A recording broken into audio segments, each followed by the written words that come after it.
Dia, graça e paz, bom dia. Estamos aí mais um dia do nosso jejum, nosso propósito de oração. Esse jejum está sendo muito poderoso, né? São 21 dias sem reclamar.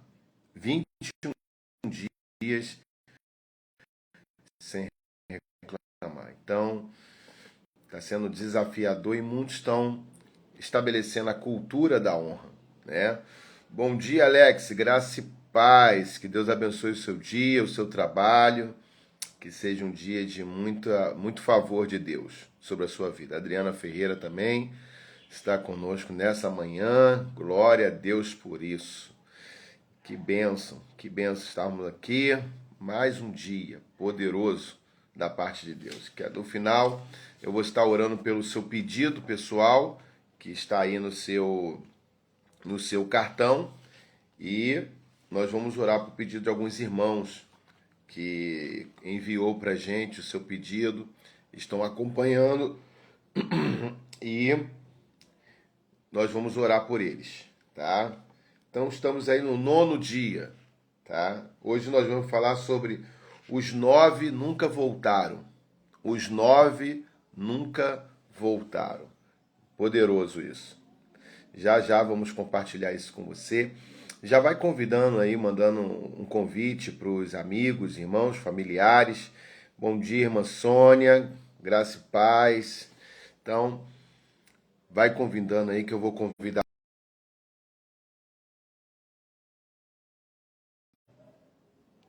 Calma aí. Vamos lá. Vou dar um aviãozinho aqui pro pessoal aqui.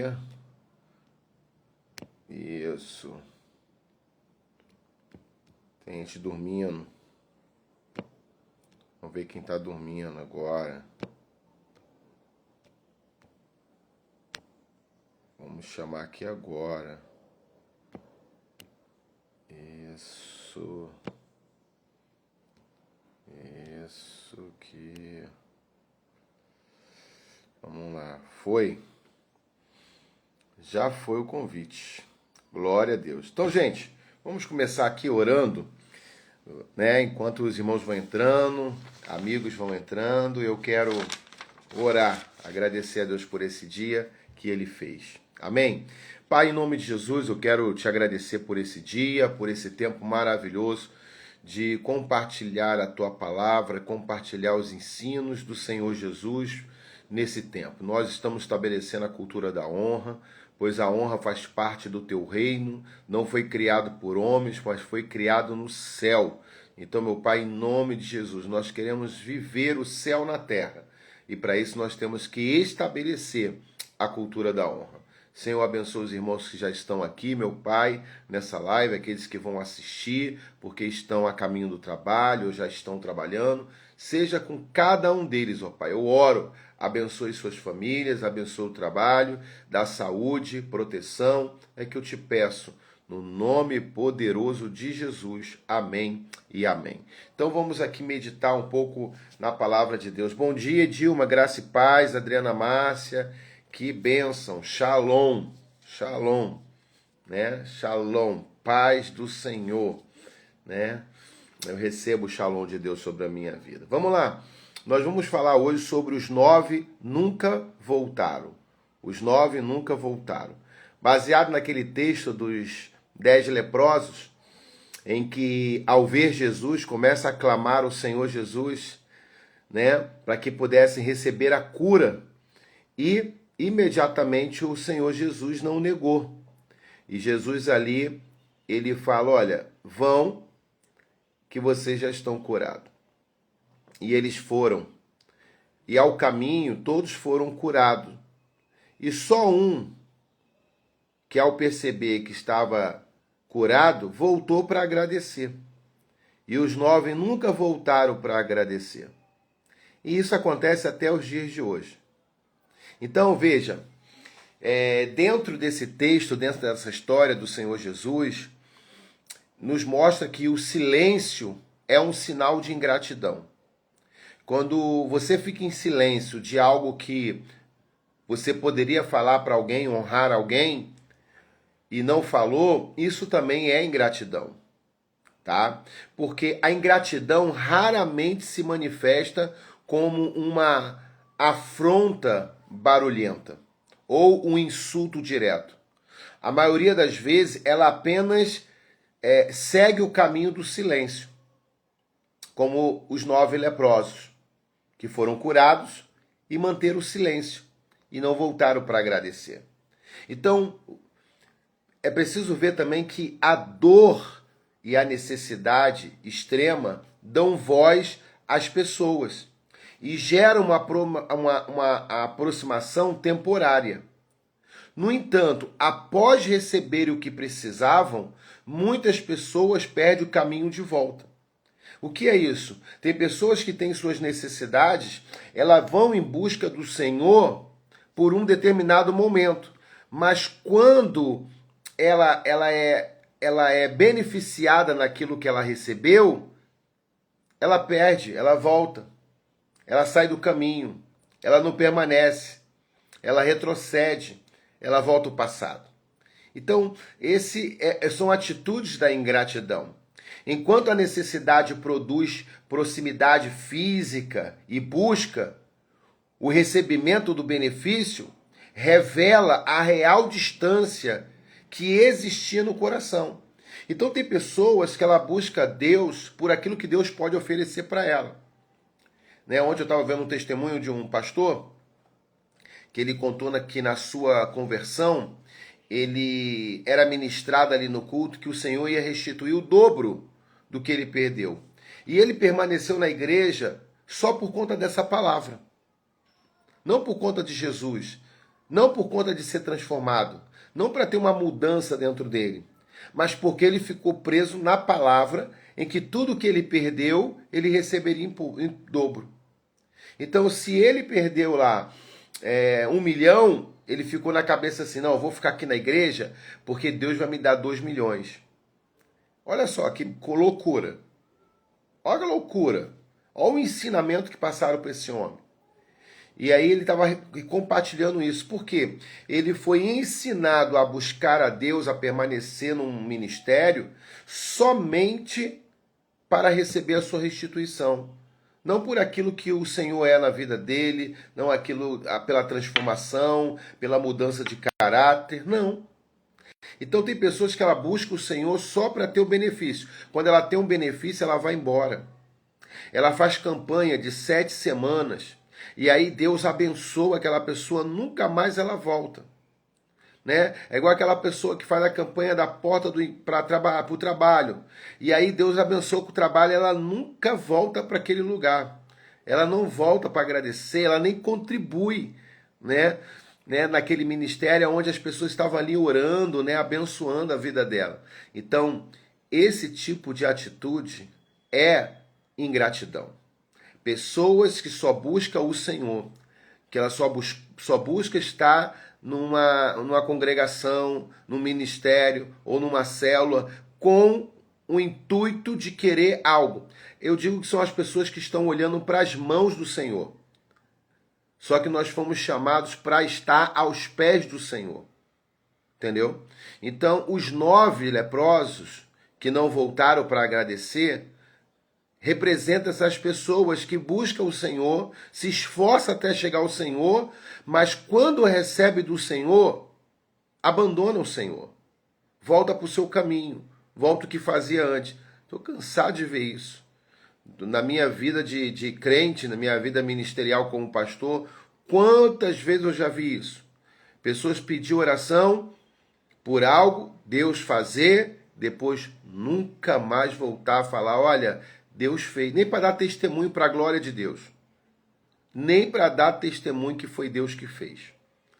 Então, são pessoas leprosas. São pessoas que só vão atrás do benefício. Então, Deus as condena? Não. Elas só perdem o acesso. Só perde o acesso. Sabe, existe também uma armadilha da autossuficiência. O que é isso, pastor? A ingratidão gera uma cegueira que nos faz desfrutar dos resultados, enquanto esquecemos ou apagamos os caminhos e as pessoas que tornaram aquela conquista possível. Então, uma armadilha da autossuficiência é isso. É você esquecer das pessoas que oraram por você, intercederam com você, liberou palavra sobre a sua vida e lugares que você estava, que foi bênção naquele período, e você não voltar mais, você não reconhecer aquele lugar. Eu conheço, não de conhecer de relacionamento, mas eu ouvi histórias de pessoas famosas, né, de música, de MPB do Rio de Janeiro, que moraram na Baixada Fluminense. E hoje, nas suas biografias, nas suas entrevistas, durante esses anos, eles não citam isso. Eles não falam isso. Eles nem levantam essa ocasião. Se alguém tocar no assunto, eles saem da entrevista, entendeu? Porque eles não querem compartilhar o seu passado. Talvez seja por dor, talvez um trauma, não sei. Mas nós que temos Senhor Jesus, não podemos viver debaixo de traumas, desses dogmas. Não. Se em algum momento da sua vida você teve que morar de favor na casa de alguém, você tem que agradecer a Deus. Senhor, obrigado por esse lugar que o Senhor... Senão eu estava na rua. E esse lugar foi uma plataforma para que hoje eu pudesse ter o meu imóvel, para ter minha casa, ter o meu cantinho. Entendeu? Então, cria essa cegueira. Temos que ter cuidado. Isso é uma armadilha.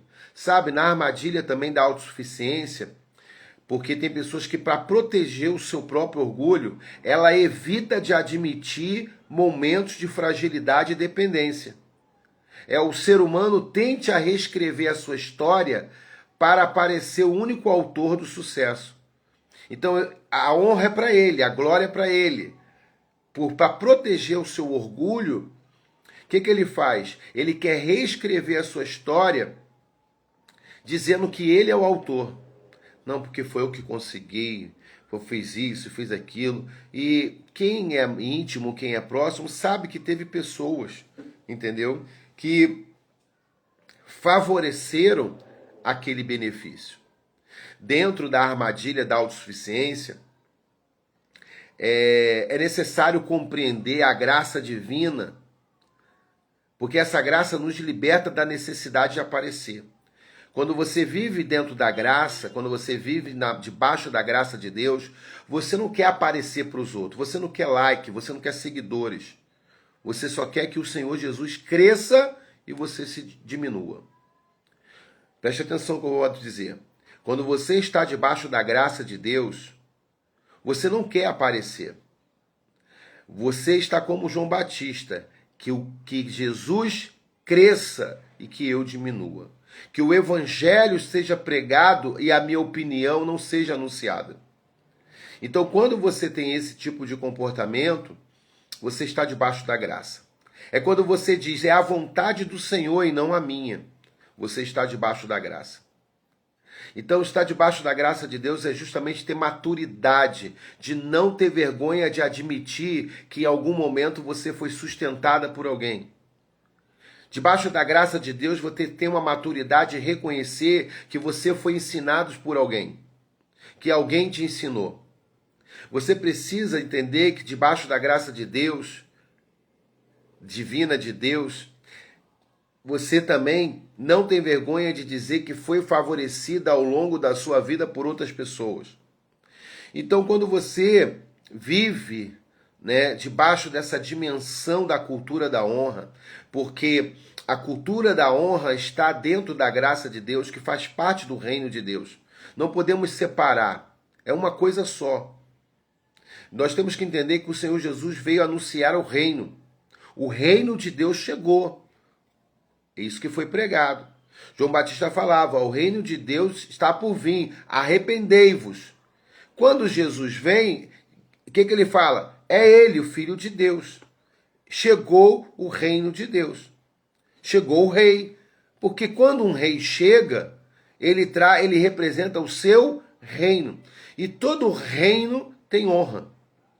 Se você estudar um pouquinho sobre reinos, você vai perceber, amado, principalmente na Inglaterra, diante da época da rainha, hoje do rei, antes de você ter uma audiência, você precisa mostrar que tipo de presente você vai trazer para o rei ou para a rainha.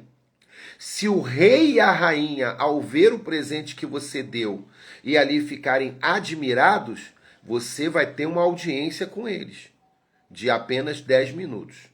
Agora, se o teu presente for um presente da lojinha de R$ 1,99 ou da lojinha de R$ 10, saiba que você não vai ter acesso.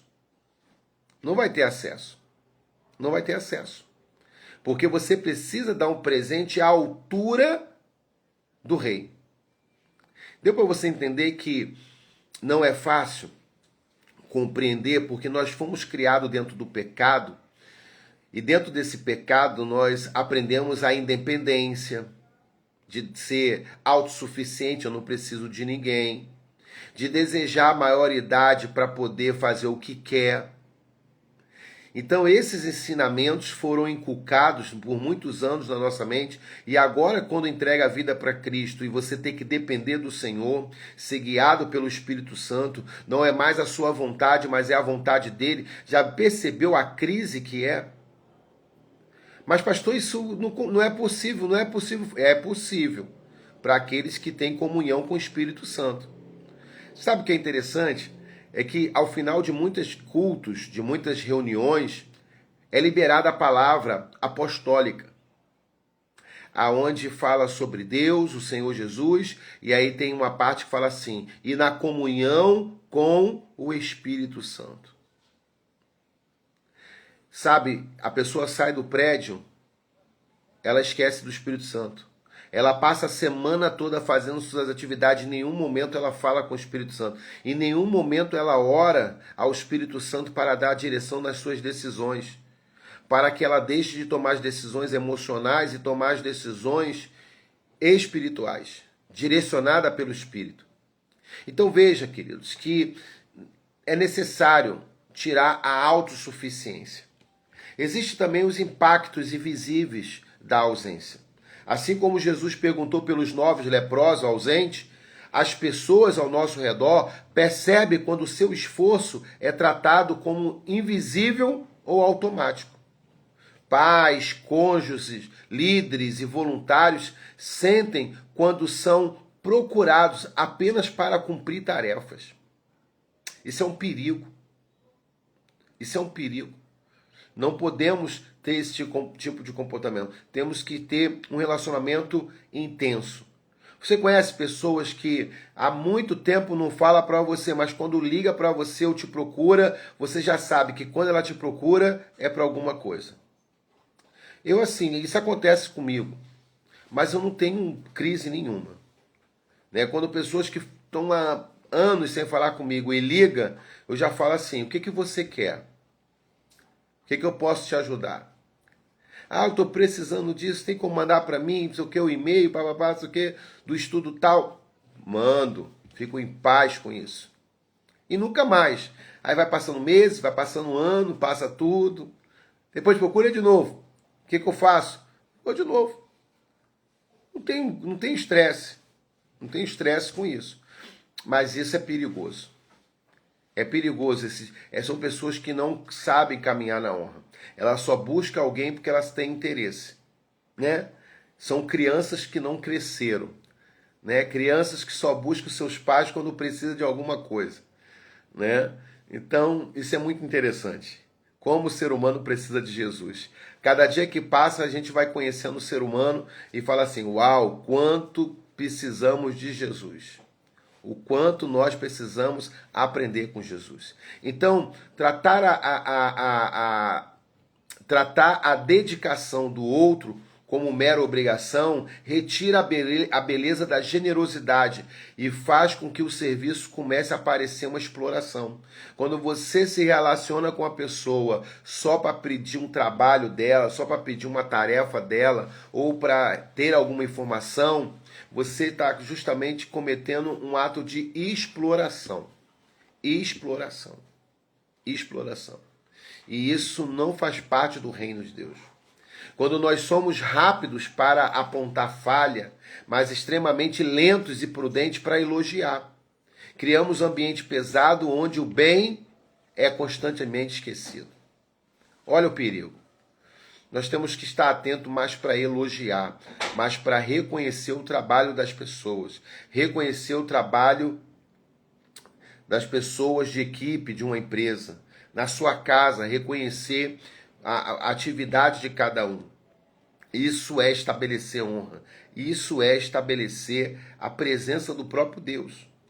Então, amados, são impactos assim invisíveis que precisam ser trabalhados. Por exemplo, é necessário humanizar. Pode ver que hoje ficou na moda isso, humanizar. Por quê? Tudo se tornou automático. Você liga para buscar alguma informação, agora você fala com uma inteligência artificial.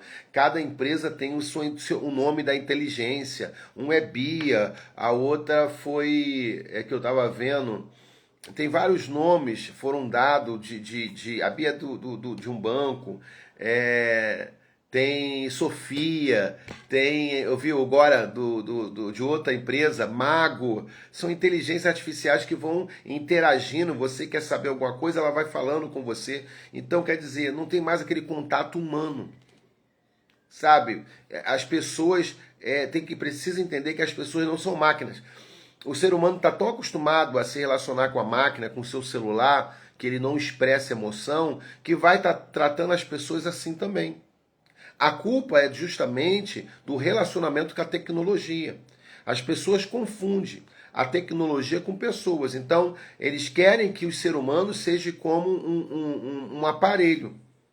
Um computador, um smartphone, um tablet, né? E não... Profissionais, cônjuges, pais e líderes são seres humanos, né? São pessoas que têm vida.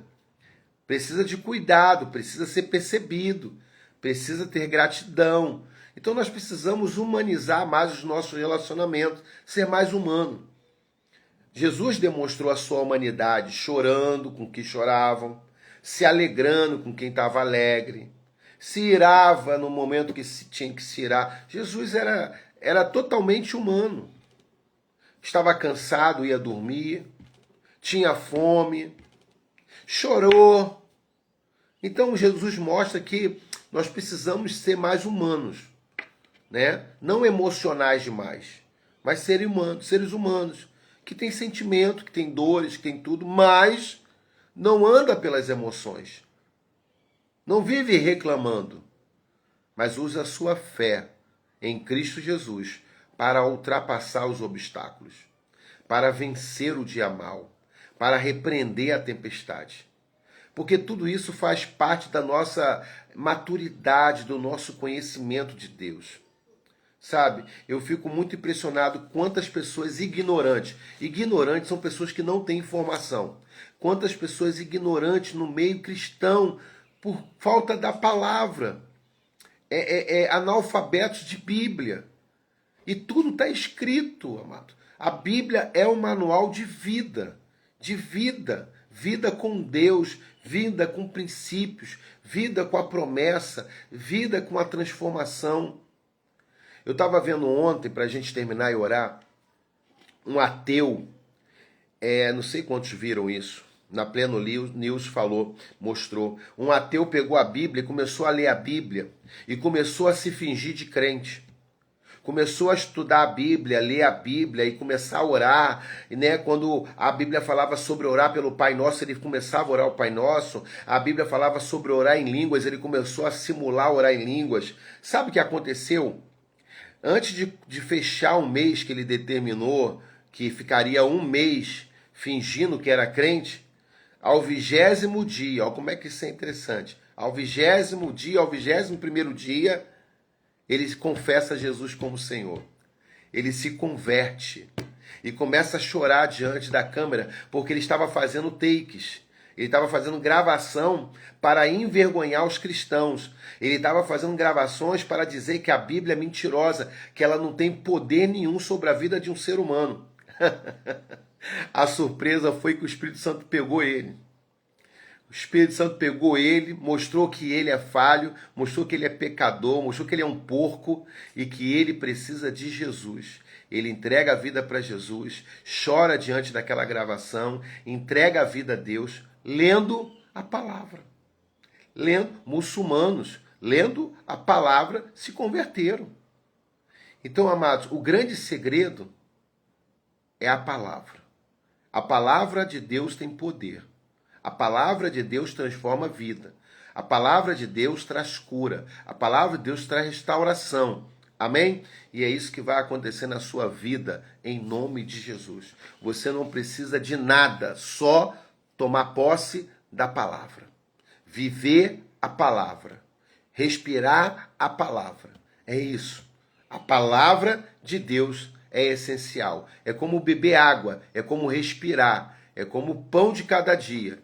É a palavra de Deus. Amém? Vamos orar. Eu quero orar aqui pela vida da Miriam, da Nalva, da Simone, pelo emprego da Thaísa, pelo médico ortopedista para nossa irmã Vânia, pela vida da Graça, da Renata, que precisam de uma visitação de Deus, do Espírito Santo, para trabalhar nos seus pensamentos, né? Que o Espírito Santo transforme a mente, não só delas, mas de muitas pessoas estão hoje transtornadas mentalmente. Mas o segredo está em Romanos capítulo 12.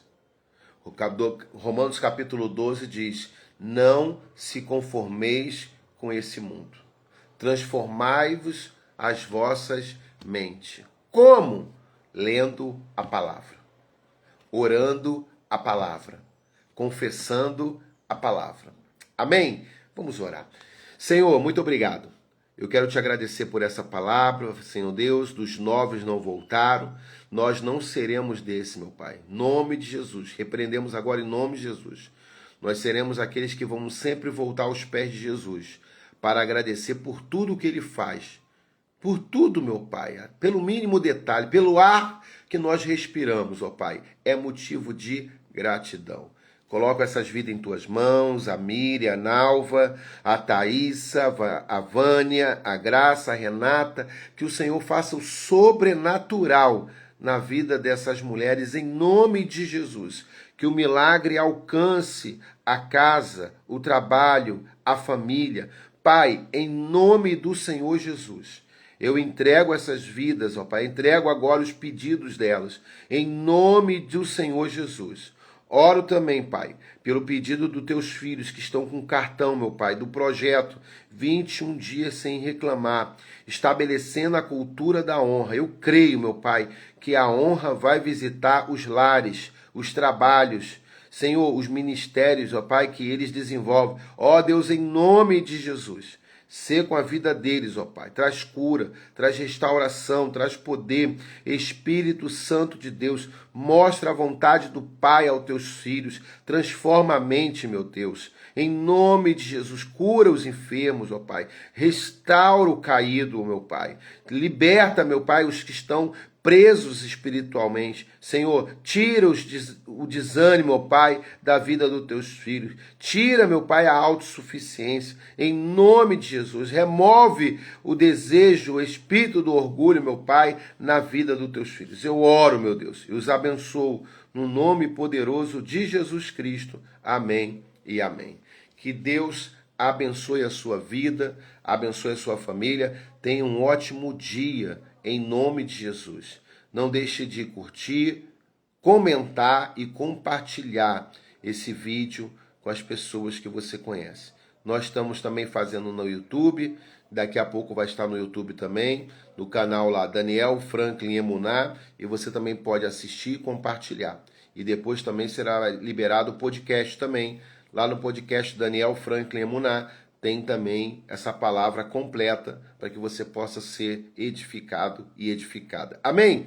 Deus abençoe. Um beijo no coração. Fique na paz. Até amanhã, às 7h30.